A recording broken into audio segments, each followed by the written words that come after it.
ઘણીવાર આપણા ઘરે રોટલી વધી જતી હોય છે અને પછી પ્રશ્ન થાય કે આનું શું કરવું.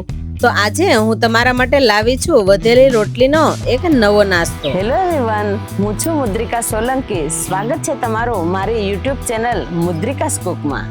તો આજે આપણે વધેલી રોટલીમાંથી ચટાકેદાર ભેળ બનાવીશું.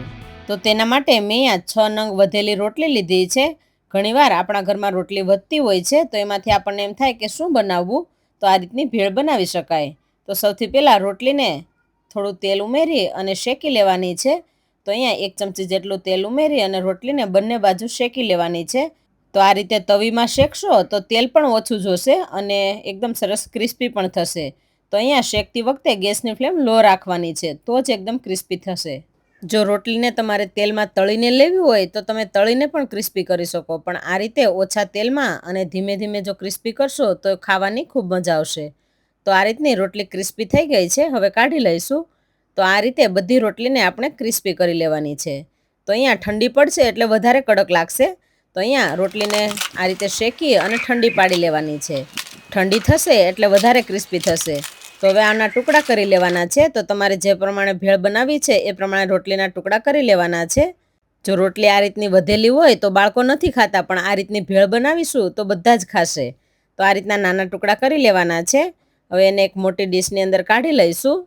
હવે એના પર તમને જે ભાવે એ પ્રમાણે તમે કઠોળ અથવા તો ચટણી ઉમેરી શકો. તો મેં આ છોલે ચણા લીધા છે 1 વાટકી. તો ચણાને મેં પલાળી અને મીઠું નાખીને બાફી લીધેલા છે. હવે મેં બાફેલા બટાકા લીધા છે, એના નાના ટુકડા કરીને લીધા છે.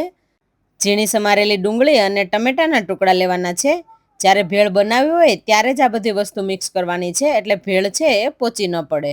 હવે મેં અહીંયા 2 વાટકી મિક્સ કઠોળનું ચવાણું લીધું છે, એ ઉમેરીશું. આ રીતે કઠોળનું ચવાણું છે એ ભેળની અંદર ઉમેરીશું તો એનો ટેસ્ટ બહુ સરસ આવશે.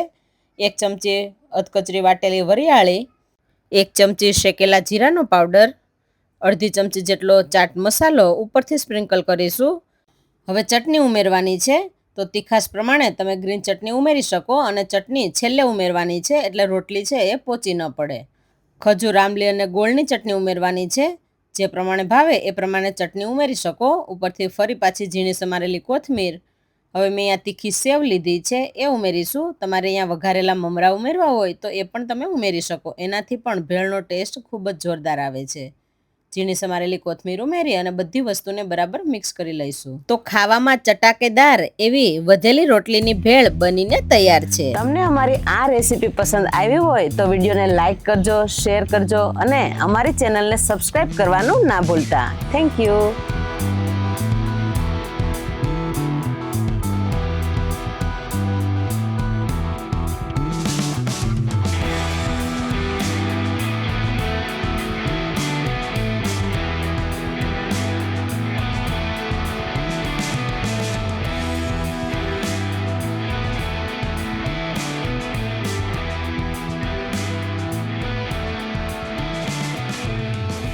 All'inizio del